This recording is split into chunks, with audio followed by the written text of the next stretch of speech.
Hey, Mark from Sound Matters here, and I've got a fun video for you today. I went out and asked the Sound Matters community who the most overrated band of all time is, and over 1,000 of you took the time to answer that question via either social media or through the supplied form. So thank you to all who took part, but the results are now in, and they may well surprise you, particularly that number one spot. So let's not hold back any further. Let's go down from 10 to number one, the most overrated bands as chosen by you of all time. Coming in at number 10 is Guns N' Roses, and I kind of expected this band to be on the list. They're a very popular band, but they certainly divide opinions among people. I own Appetite for Destruction. I think it's a great album, and I think it's rightly credited for revitalising the rock genre towards the end of the 80s, which a lot of people felt had become a little bit stale. However, it is quite still on the bombastic side for me, and a lot of people would argue that they were kind of perhaps more style than substance. I think Slash is a superb guitar player. Of course, Axl Rose is a bit of a divisive character, perhaps rubs some people up the wrong way, and that can get, underneath people's skin a little bit. But, although I like Appetite for Destruction, I think for me personally, I'm happy to leave it at that album. What are your thoughts? Let me know down in the comment section of this video. At number 9, this really pains me, is Pink Floyd, because I absolutely love Pink Floyd. But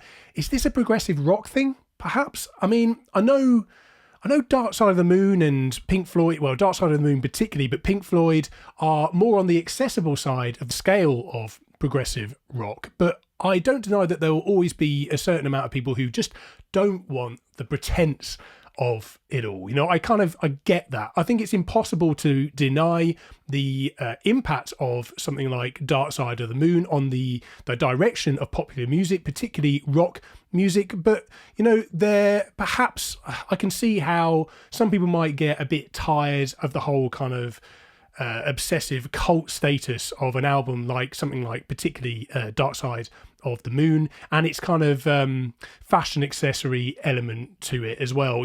I don't know if any of you have noticed, but there's a bit of a trend at the moment in fashion stores, particularly here in the UK. I don't know what it's like for you guys out there in the States and various other parts of the world, but there's a trend for major fashion stores to be selling band t-shirts to people, particularly younger generation of people, and it's quite clear that a lot of people are just buying them. And the front cover of Dark Side of the Moon is clearly one of them. Iconic band album covers, iconic bands, and it's quite clear that a lot of people buying these t-shirts have never even listened to the music and know nothing about it. So I kind of get the frustration around something like that.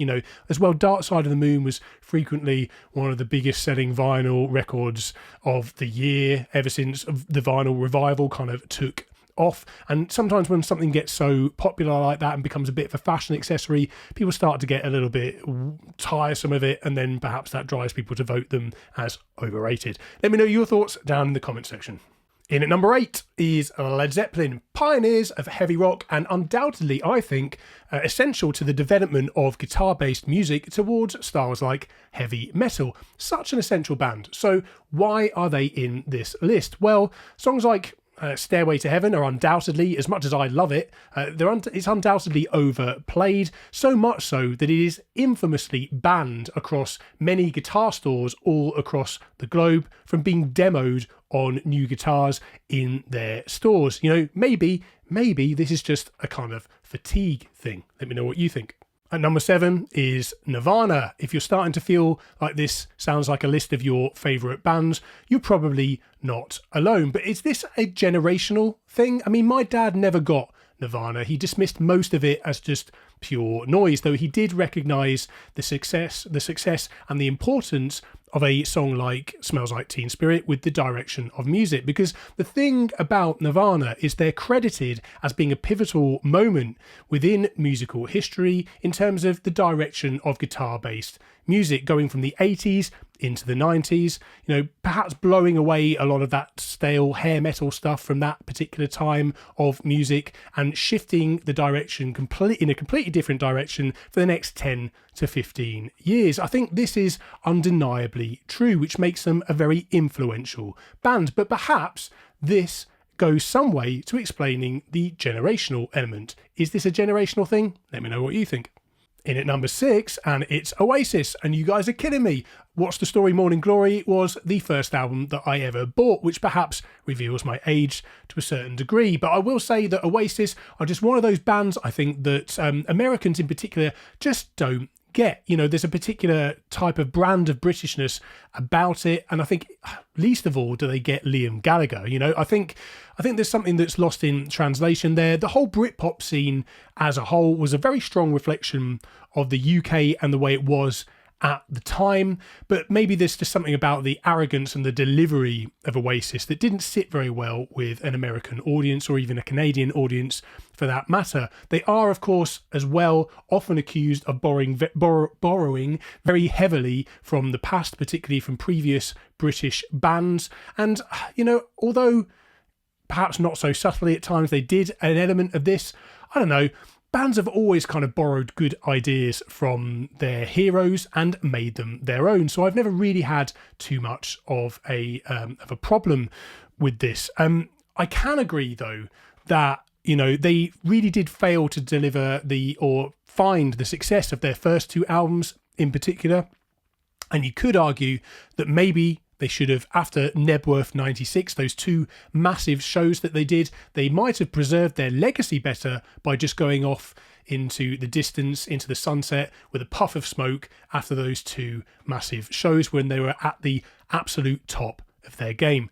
As always, let me know what you think. Down to number 5, and we have Coldplay. Now, I'm 100% on board with this one. I will say this though, I do like Parachutes, the first album. I own a copy of that. I bought it when it was out, when it was new. I really liked the British earthy quality to that. There's never been anything edgy or anything about Coldplay. They've always been pretty safe. But I would say that album, and some would argue A Rush of Blood to the Head, the second album as well, did have that kind of, and retained that earthy British indie quality about it that's quite endearing. But, you know, after that, it all became quite poppy and incredibly safe, just increasingly poppy and safe. But, you know, a lot of people like safe, don't they? You know, I mean, they must do. They're an incredibly successful band. Who can argue? Each to their own. We're on the home stretch now with Queen at number 4. I think Queen are one of those bands of 2 halves, aren't they, really? There's the 1970s Queen with its rock anthems and often quite progressive arrangements. And then there's what developed throughout the 1980s as a much more radio-friendly sound. I'm sure many viewers will have their preference from one side of Queen to the other, but I think it's undeniable how successfully they've reinvented themselves over the years. Also, I think we have to acknowledge the sheer vocal range and stage presence of somebody like Freddie Mercury. That much, I think, is beyond question and undeniable in my opinion.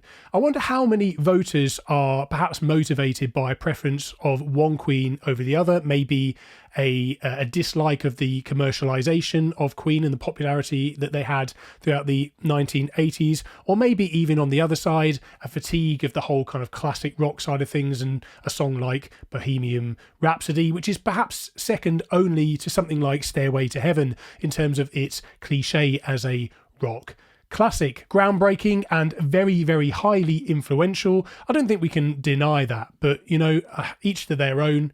Who fancies watching Wayne's World right now? In at number 3, and we have Kiss. Now, I think if you're a Kiss fan, you're a Kiss fan for life, and in a big, big way. They seem to have that kind of cult following. They were just one of those bands. Their hardcore fans will follow them for life. Now, they're famed for their big theatrical performances, and obviously, you know, the infamous, or can you say infamous, or do you say iconic? I don't know, it depends what side of the fence you sit on. But the costumes, you know, the outfits, they have a very strong brand image. Now, it's just not for me. I don't even like theatre at the best of times. So the idea of a theatrical themed band is kind of my worst nightmare. But, you know, these are just thoughts. That's all they are. Don't shoot the messenger if you're a Kiss fan. You know, let me know your thoughts, of course. But perhaps that's just the reserved British side of me, you know, that's speaking here. Some people, of course, over the years have accused them of being very too much, you know, brand and image focused, and a lot of emphasis on things like merchandise and that side of things. And I kind of have sympathy with this. Are we talking about a band here or a brand? Let me know your thoughts down in the comment section. Down to second place, and we have U2. Now, I kind of saw this one coming. What is it exactly about this band that people love to hate? I mean, they're huge, aren't they? Is it the overemphasis that they had on political stuff over the years? Is it just that some people just find somebody like Bono a bit obnoxious and irritating? I'm not entirely sure, but the Joshua Tree, I absolutely love that album. I own it. I think it's an absolute classic. But beyond that album, I'm a little bit indifferent, beyond a few select songs here or there, so I don't have a very strong feeling one way or the other about this band. What I will say though is, does anybody remember that time a few years ago, I think it was around about sort of 2014 or thereabouts, when a whole album from U2 just appeared in everybody's iTunes library? What was the album called? Was it Songs of Innocence or something? Just appeared overnight in everyone's iTunes library.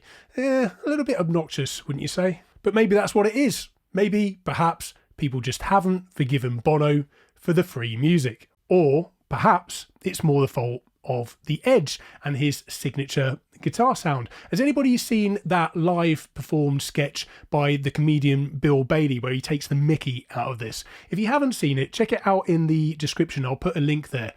You can thank me later. And here we are at the number one spot. So I think we need to cue at least a little bit of a drum roll, don't we? As cheesy as that might be. But the number one spot for the most overrated band of all time goes to the Beatles.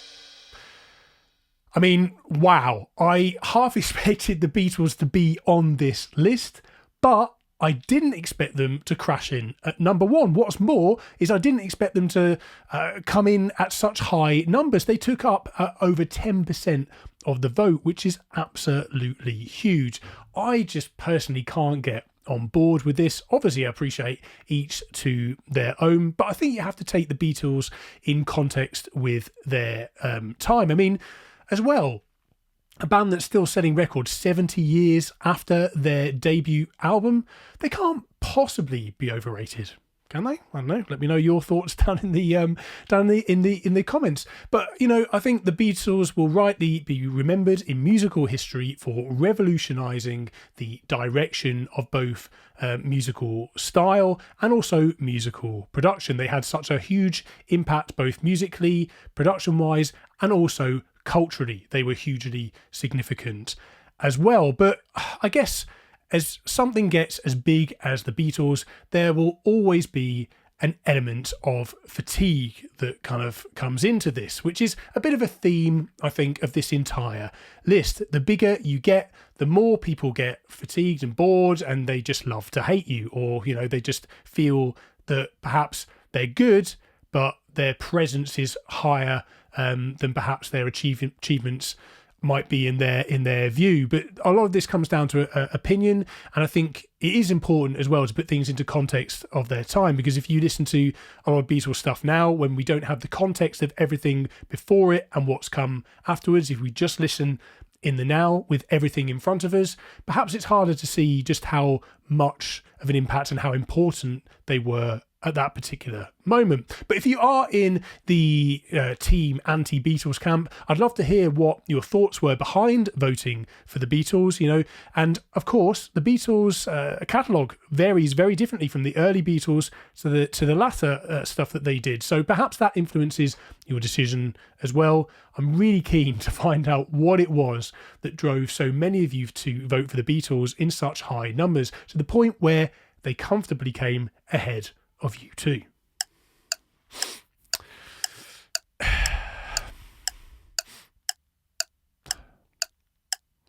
The Beatles? Really? I'm kind of sorry I asked the question. So that concludes today's video, so it's over to you. Let me know your thoughts in the comments. Let me know what you think about the voted bands in this list. What are your views? Who would you vote as the most overrated band of all time? Let's get a discussion started in that comment section, just for a bit of fun, really, I just think this was a bit of a fun question to ask, just to see what results would come out. But it does appear that the bigger you are, the more people love to hate you. So thank you ever so much for watching. I really appreciate your time and support at this channel. If you would like to support the channel further in creating this kind of content, then go to the description of this video where you will see a whole bunch of discount codes from my partners and sponsors for products that can essentially feed your vinyl hobby. I've got record cleaning products from Groove Washer at 10% off. I've got record sleeves from VSS, the best sleeves you can buy on the market. Record display systems from 12-inch that I use to display records behind me in each and every video. You can get vintage vinyl from Vinyl Pursuit. There's also a discount for a really cool Platamat by a company called Soundeck. It's a sound damp steel Platamat. I use it on the Technics deck that's behind me here, and a whole bunch more for you to check out in your own time. I do earn a very small commission from these sales if you choose to buy at no extra cost to you. And as I say, I really appreciate your support. Thank you ever so much. If you're new to this channel, please do consider subscribing. I'd love to have you on board. But until that next video, do enjoy the music. And as we're running up to the holiday season at the publishing time of this video, have a happy holidays, and I will see you in that next video.